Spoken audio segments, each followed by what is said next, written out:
All right, this is the last bit of the vector stuff before we actually then move into the dynamics, which we'll still use vectors for. As it says here, vector calculus. So the same rules apply when differentiating and integration apply to vectors. So got our position vector, and as we know when we did the kinematics, if we differentiate that, we get our velocity. And if we differentiate that, we get our acceleration.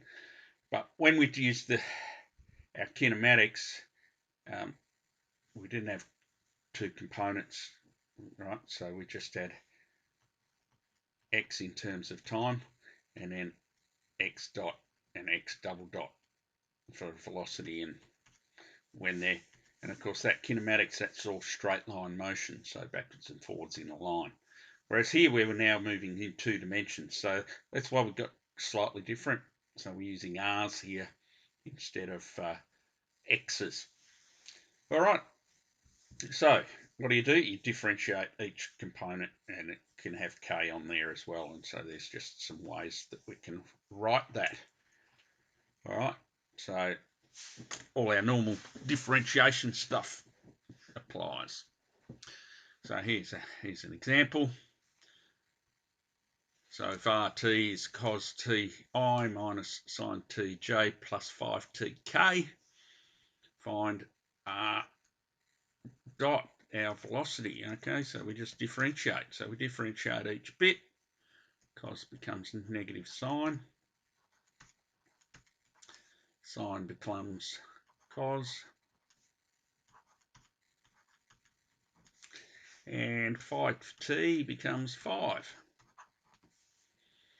And then to get our acceleration, differentiate again. Sine becomes cos. That negative stays there. Cos goes to negative sine. Negative and negative to plus. And 5 becomes 0. And so there it is. Simple as that. All right. So these functions that we use for our x, y, and z, or I, j, and k, could be anything. All right, so let's have a look. A curve is described by the vector equation, blah, blah, blah. Find the gradient. All right, so the gradient would be dy dx. So dy dx, gradient.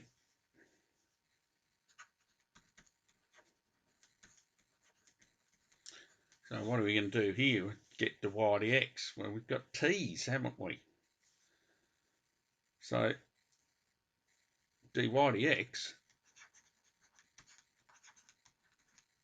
if we split it up using the chain rule, and dy up here, and dx up here, down there, I should say, and then we've got our parameter. So that's, which is time. Each of those is time. So dy dx, our gradient, would be dy dt times dt dx. All right, so let's have a look. We've got x equals 2 cos. So if we differentiate that, dx dt, cos goes to negative sine, so negative 2 sine t. And we need over here dx dt, so it's dx, sorry, not just dx dt, dt dx. So flip it over. Leave it like that. All right. Our j component, that's our y. Y is 3 sine t. And when we differentiate, not dx dt, parametric equations, sine becomes cos, so 3 cos t.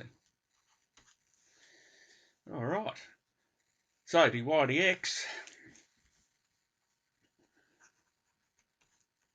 then is dy dt, which is 3 cos t, times 1 on negative 2 sin t, which would be negative 3 over 2 cos t on sin t, which of course is cot t, so it's negative 3 over 2 cot t.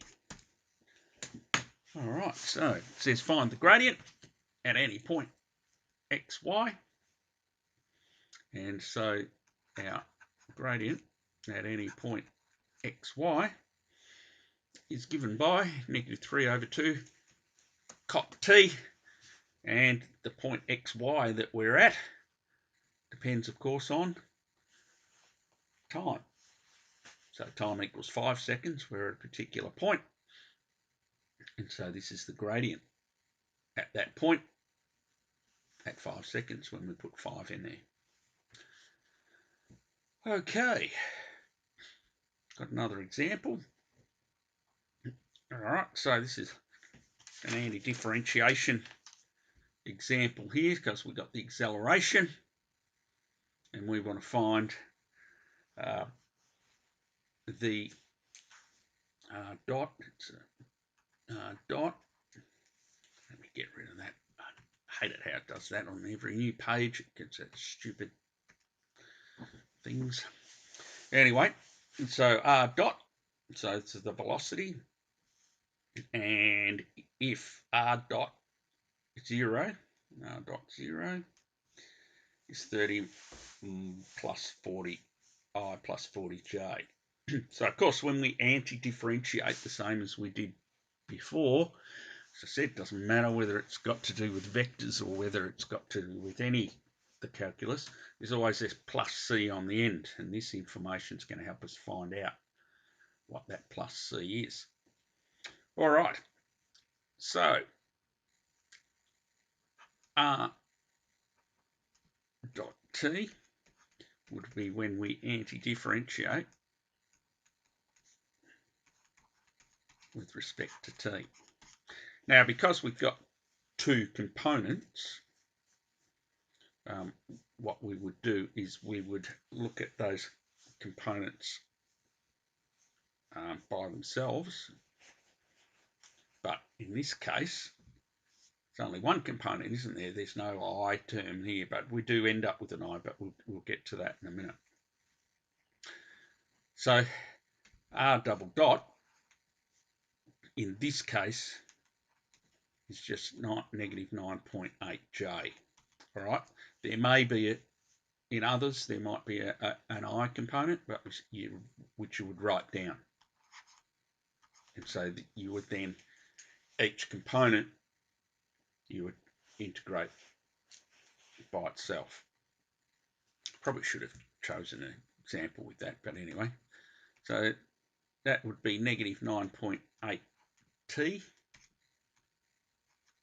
j plus some constant.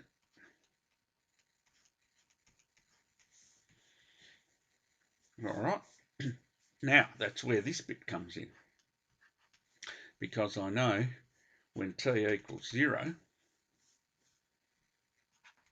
r dot of 0 is 30i plus 40j. So let's have a look. According to this here, r dot 0, so according to this, would be negative 9.8 times 0j plus some constant. But it's also equal to 30i plus 40j. Now, of course, this bit here ends up being 0 lots of j. So this constant then is 30i plus 40j. All right, so that means then that r dot t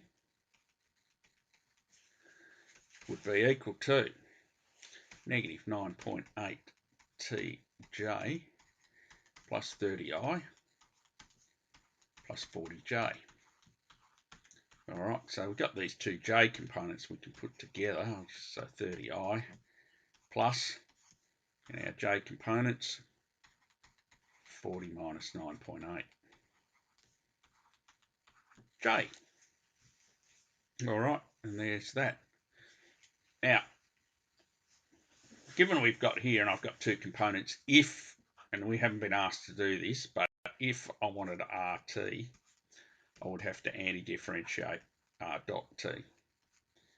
All right, which would mean anti-differentiating all of that. And so, of course, you would do the I components and the J component. I forgot my T here. 40 minus 9.8 T. All right, you do those separately if you've got different components. All right, but that's not what we were asked for in the question. We were just asked for R dot, and so there it is here. There's the velocity vector at any time given by that. All right, so I think that's it. Yes, that's it. No more. Oh, that's for this bit, motion along a curve. Oh, yes, I mentioned that in the previous, yesterday, didn't I? Motion along the curve, if we're moving along the curve. So here's, we've got position vector. Now, we've got our velocity vector there. Speed, magnitude of our velocity, okay. Acceleration, derivative of velocity, second derivative of time. There it is in terms of I, J, and K. The distance between 2 points is the shortest. So you would look at that vector A to B, and you're looking at that length.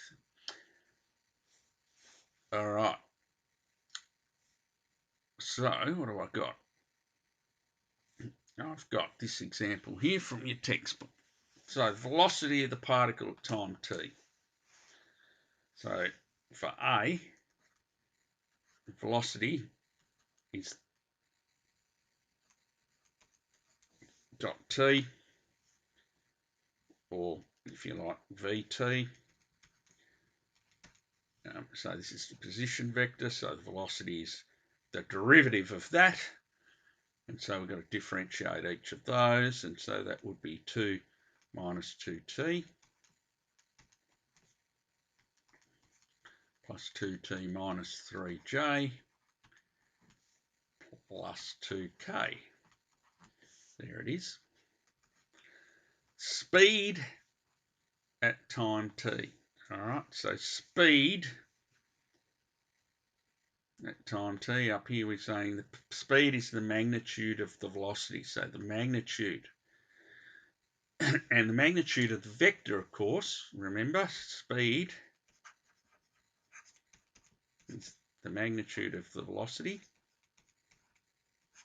And the magnitude of a vector, remember, is the square root of all the components squared.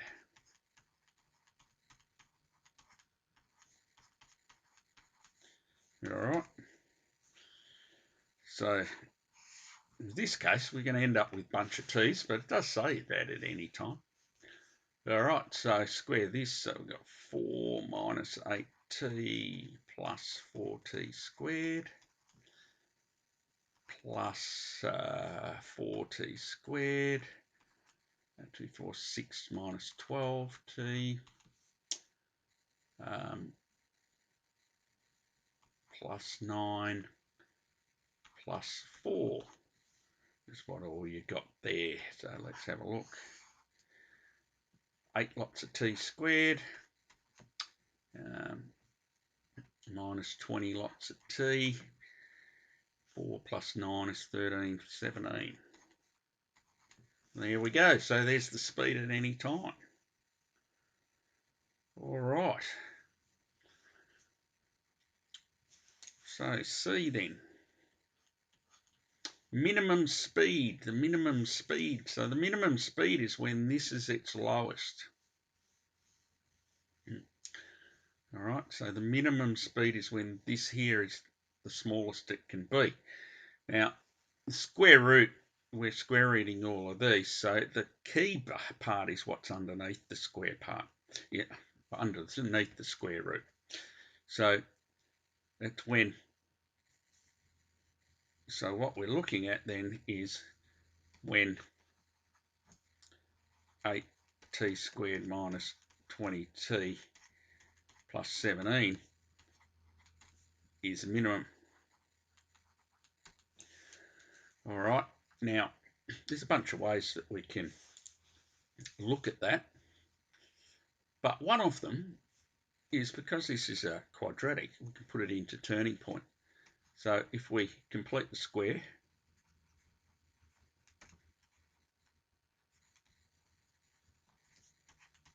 to turning point form,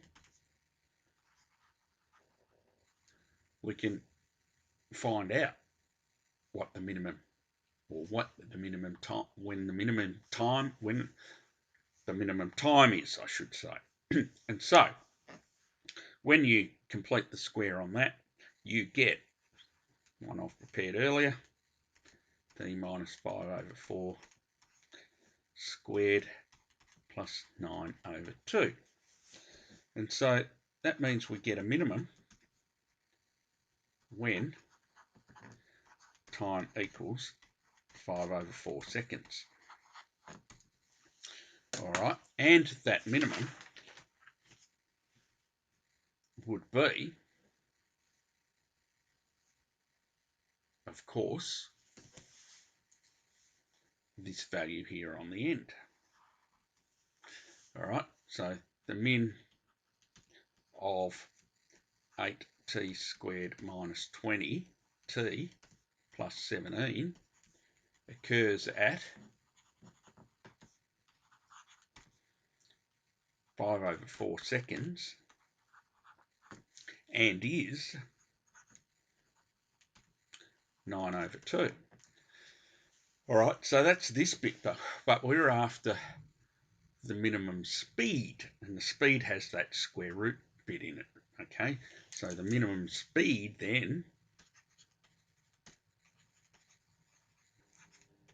is the square root of all of that, or the square root of 9 over 2, which is 3 on root 2, which is 3 root 2 on 2. And I'm not sure whether we're talking about meters, seconds, or whatever it is that we're talking about. We're not given any units. All right. Okay. So there's our minimum speed. All right. Yep, done that question. Left myself a heap of space there.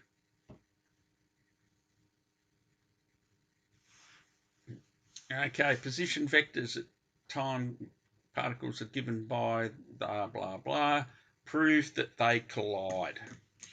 All right, so remember again, collide is same position, same time. So what I'm going to do is I'm just going to do this working out, and I'm going to say, okay, let's work on the same position business.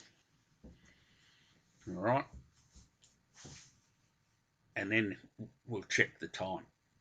So we'll work on the same position, see what we get for times, and if we get working on the assumption that there is a solution, all right, so I'm just going to use t being the same for both, work on the assumption that there is a solution, and then when I do my working out, if I can get a solution, they can be at the same position at the same time. But if when my working, I get to the end and I can't find a solution, so I can't factorize or whatever that may be, then they won't be. But it's asking me to prove, so I'm going to say, all right, RA is going to equal RB at time t. If it works out, they'll be at the same position at the same time. So let's have a look then. Our I component's got to be the same. Our J component's got to be the same. So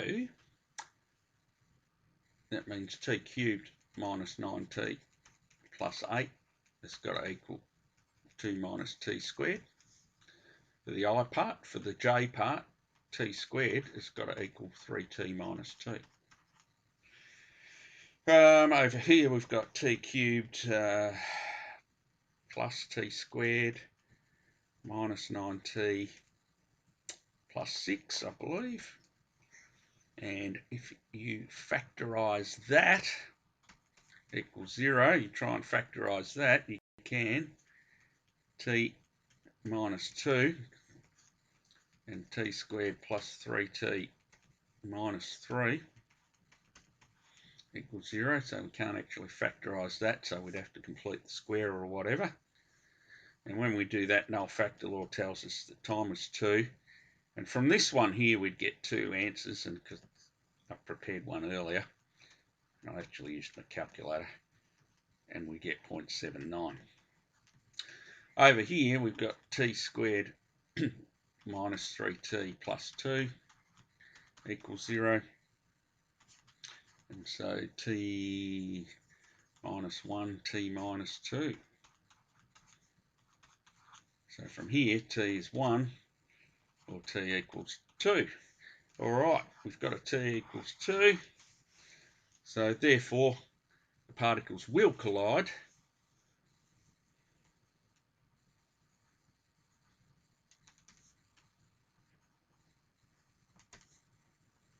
at t equals 2 seconds. All right, because we've said that they're at the same place, and we found out that there's times that coincide. Had we not had any times that coincide, that wouldn't have been the case. All right, so effectively we've proven it. All right, now I talked about last time about the distance travelled along a curve. So back in 8E, we looked at that. And back in 8E, we had this formula here. All right, in the parametrics, and we had this formula here. So up the top here, or in the last lesson, where are we? Here, we talk about the distance between these points. The distance between these points is just the magnitude of the vector that joins them. Now, the particle's moving along this curve here, so the distance between those points is not the actual distance that the particle moved. The distance the particle moves is along that curvy bit, which is clearly further than a straight line between. So back in exercise 8E, we looked at travelling along a curve, and this was the formula that we used. And so because we've got parametrics, it's dx dt, dy dt. And our A and the B are the times that we're talking about when we want to use those. So here's an example. A particle moves along the curve such its position vector at a time is given by that. How far along the curve does the particle travel from t equals 0 to t equals pi on 3? Give your answer correct to 3 decimal places. All right, so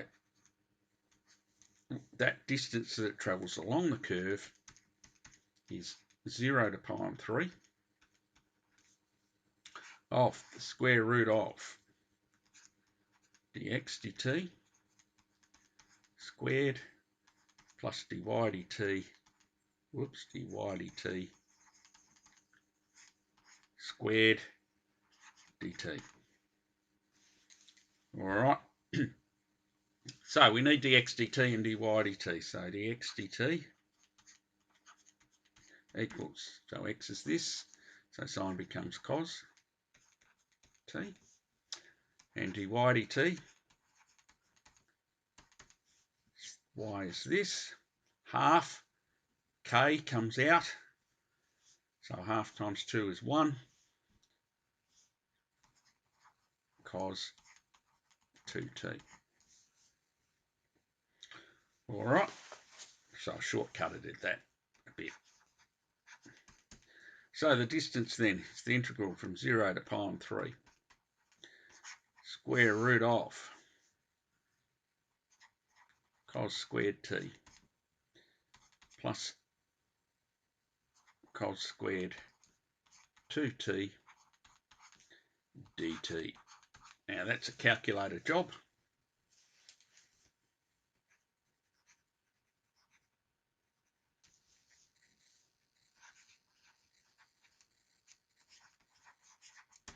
And I'll leave you to put that in your calculator. But when you do, you get that the distance is 1.061. And I'm guessing it's meters. No, they haven't given us any. All right, 3 decimal places though. There we go. All right, so the shortest distance between these 2 points. All right, so that's different. So the shortest distance is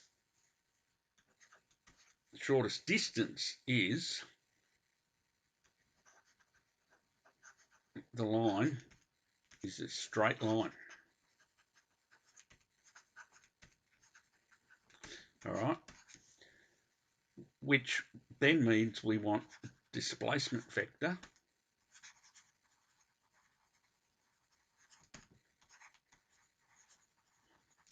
and because displacement is straight line, and we want the magnitude of our displacement vector. All right, so what are we after? Shortest distance is the magnitude of where it is at the second time, which is pi on 3, minus where it is at the first time, which is 0. And so sine t I plus a half, right? Okay, so here we go here. All right. So we're looking for the magnitude of sine pi on 3 I plus a half sine 2t, so it's 2 pi on 3 j. From that we've got to subtract sine of 0 I plus a half sine 2 times 0, 0 j. We want the magnitude of that. All right, so let's figure that out. So equals, yeah, knew it was going to do that. All right, so it's the magnitude of, so that one there is root 3 on 2 I plus root 3 on 4 j, and we're going to take away 0 I plus 0 j. So that's simply the magnitude, the root 3 on 2 I plus root 3 on 4 j, magnitude. All right, magnitude of the vectors, of course, is the square root of the squares of the components.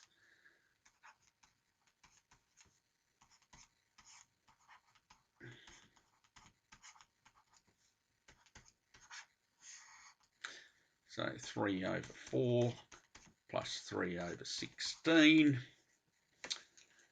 So that's